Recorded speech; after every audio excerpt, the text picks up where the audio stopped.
Hello and welcome to this video guys, my name is Bros and this is a World Tanks video on the JPanther, JPanther, and this thing is the tier 7 tank destroyer on the German tree. Obviously the JPanther beforehand and then the JPanther 2 afterwards, so hopefully we get to that. But this tank is awesome. When first using it, the gun was so bad. The default gun on this is dreadful. Then you get the secondary gun, which is the final upgrade on the JPanther, if you understood what I just said then. Which I didn't buy on the JPanther, so I had to wait and get the XP for it. But after getting that gun, it didn't take me too long, and I've now got the second upgrade, which is awesome and does add a lot to this tank. So I'm going to quickly run through the stats, and bear in mind this is obviously with the second upgrade, like I said. We have 850 hit points, an engine power of 650, a speed limit of 46 kilometers an hour, a traverse speed of 28 degrees, a hull armor of 80, 50, 40, a standard shell damage of 180 to 300, standard shell penetration of 152 to 254, a rate of fire of 9.84, a turret traverse speed of 26, a view range of 370, and a signal range of 710. I think I just said the view range wrong. The view range was 350. Okay, so those stats. 850 hit points isn't too bad at all. Tier 7, not too bad at all. Like I said, it's awesome.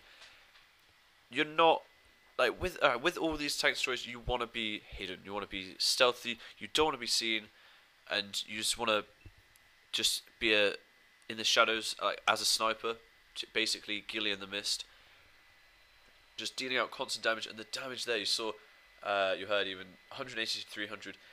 The only problem I have with that damage is the range, which if you've got like a tank in front of you and you know it's going to take like 280, 270 to kill him, and then you go and do like 200, or you go and do like 180, it's a real big pain in the ass, because you can have the confidence like, oh yeah, look at that, I've got loads of damage, easily be able to take them out, and then sometimes it doesn't work.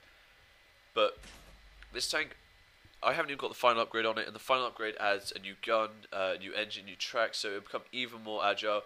The gun will do even more damage, so it's just better and better and better. But all you need to get is the second upgrade, and I find it very easy to use and very effective in games.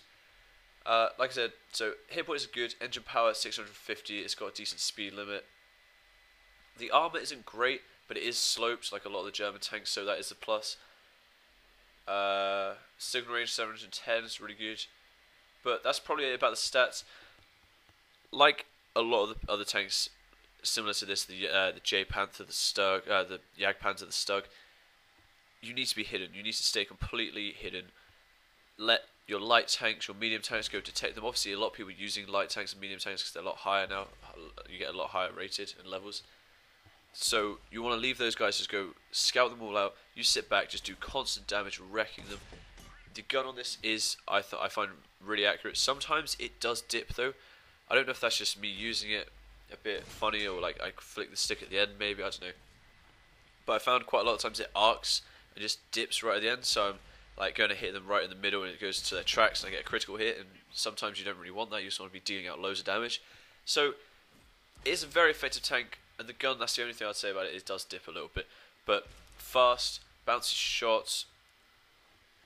Yeah, like I said, just hide in bushes, hide in trees, hide behind rocks, just hide anywhere you can. This isn't an effective tank up close, because obviously you're going to get hit from the side quite easily. People can get around you quite easily because you're not.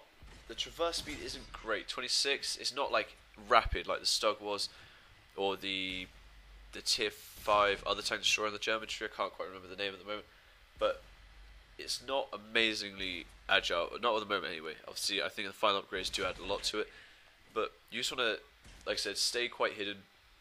I wouldn't rush in there, because if you get spotted and you're right in there with other people, like I said, just turning isn't very great. So you want to stay out of the way, let everyone else detect them. You just deal out damage. If there's only a few tanks left, then you can play a lot more aggressive. If you have an understanding of whereabouts they are, then obviously you can push up with your team quite well, get into a decent spot again. But sort of, I'd say stick to the corners of the map, stay hidden. That's the main piece of advice I can give. The speed limit is good, so you can sort of jump across the map quite quickly. If everything's going on the left, then you just like pull up the right, and then just get right into their base, or get right behind the other tanks. Like you can hit their mortars, their artillery, sorry. If I ever refer to mortars, I do mean artillery. I just say them both, just depending how I feel. But yeah, you can get around and go artillery hunting and just take out maybe a couple of the heavy tanks that aren't playing, or if they just get behind them. Because obviously the damage you can do, and they're doing it from behind in tier 7. If you're top tier, you're dealing out a lot of damage. If you've got a couple of tanks with you as well, platoon up if you can. Just stick with people, just because it makes you obviously a lot more effective. And yeah, that's probably about it, guys. Just recap: stay hidden is the best thing. Stay with people if you can at all times. But then sometimes you can just go silent because it's a very good tank at staying quite low and not getting spotted.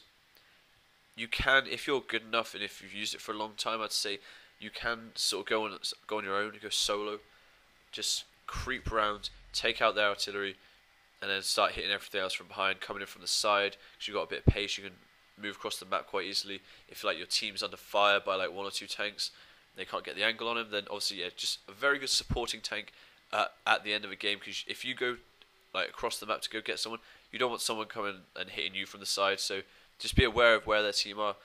And that's probably about it, guys. If you have any tips, be sure to leave them in the comments. It will sure help out a lot of people, including me, because I still need to get like 80,000 XP on this thing. But thanks, guys, and I'll see you next time.